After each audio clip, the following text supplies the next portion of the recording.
InspyraTales. Once upon a time, in a kingdom of ever-blooming roses, there lived a young noblewoman named Evelyn, who tended the most exquisite garden of rare roses. She was breathtakingly beautiful, though beneath her beauty there was a heart untouched by warmth or affection.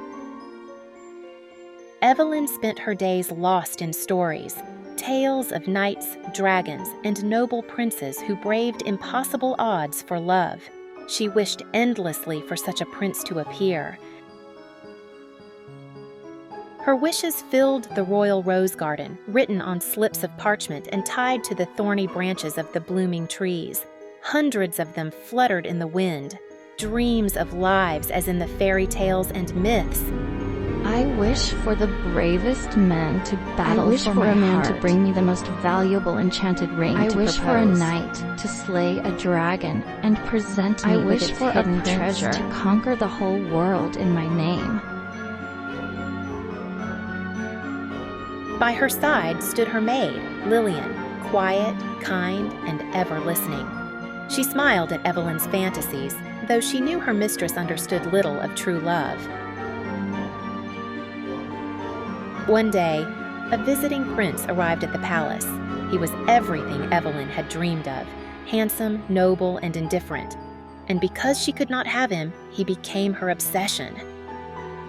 Desperate, Evelyn turned to an old myth, the wild rose of Evermore. It was said that if one crafted perfume from its petals, no heart could resist its wearer. Yet, the rose was fragile, impossible to claim by force. Only someone who understood roses could retrieve it. And so, she turned to Tristan.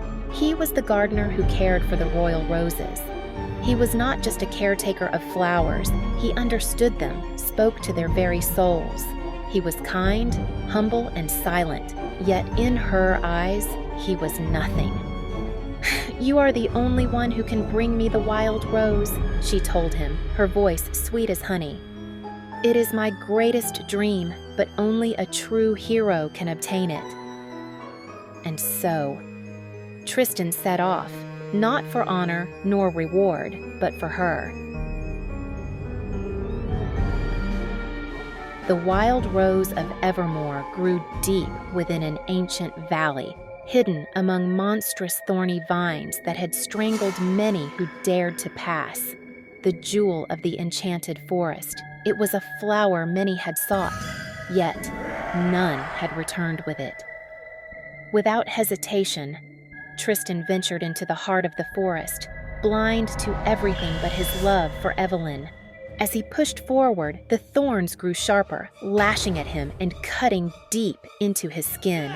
Summoning all his strength, he fought through their grasp and finally reached the wild rose, standing silently among the twisted branches, as if waiting for him. But unlike those before him, he did not try to seize it. Instead, he whispered, "You are not a prize to be stolen. You are a gift. He paused. And I will take you to someone as precious as you are, where you belong." Moved by his words, the rose allowed itself to be plucked. Weary and wounded, Tristan returned to Evelyn, his heart brimming with hope. Evelyn barely noticed his wounds or the exhaustion in his eyes. She reached for the rose, snatching it from him greedily. "It's real!" she breathed, already dreaming of the prince falling at her feet. Without a word of thanks, she turned away. In the shadows, Lillian watched. She felt sorrow for the gardener she had loved silently, patiently, but he had never seen her, just as Evelyn had never seen him.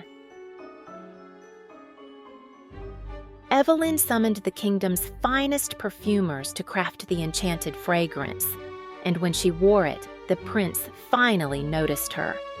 Day and night they were inseparable. Her dream had come true.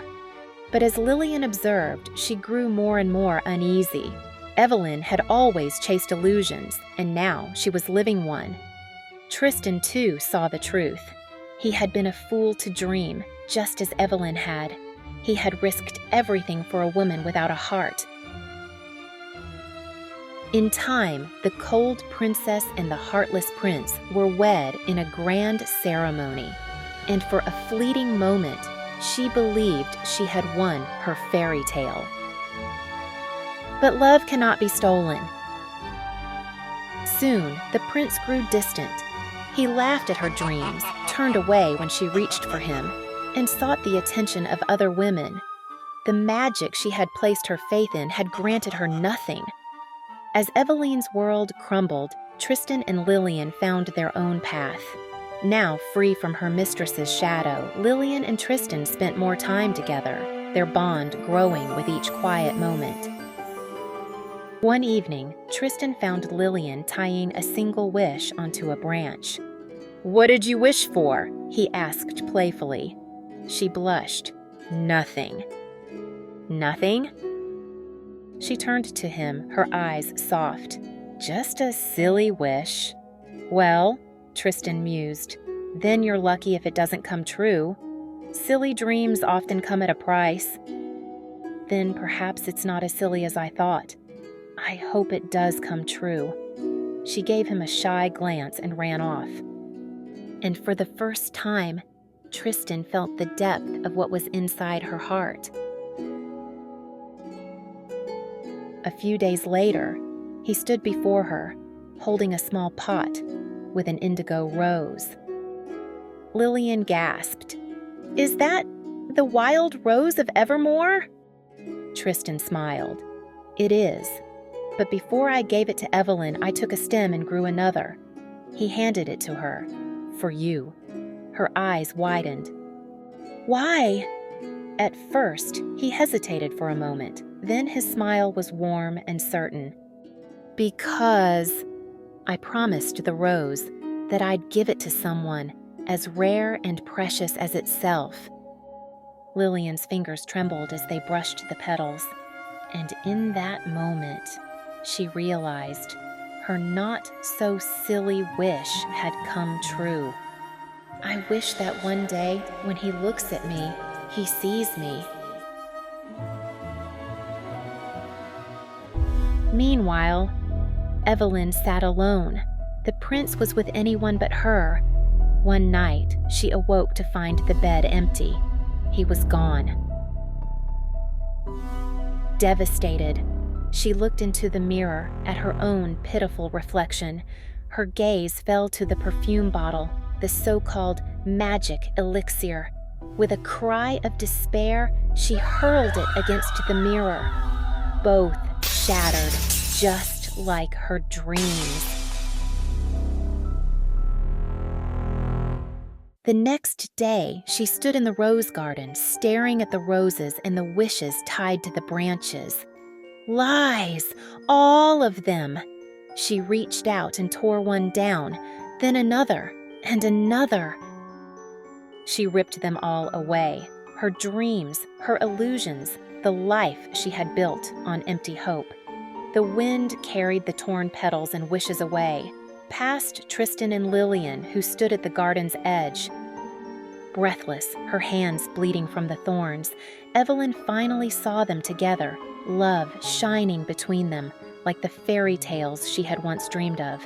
Only then did she realize her greatest wish had come true, but not for her.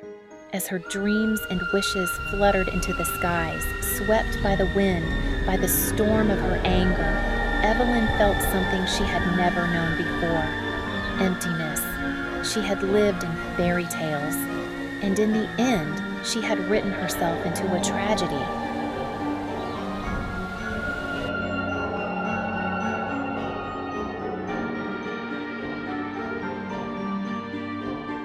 The rose garden swayed in the wind, whispering Evelyn's dreams, just like the dreams of every heart that had ever beaten, some that withered into heartbreak, some that never bloomed for reasons unseen, and some that were simply destined to be, no matter the odds.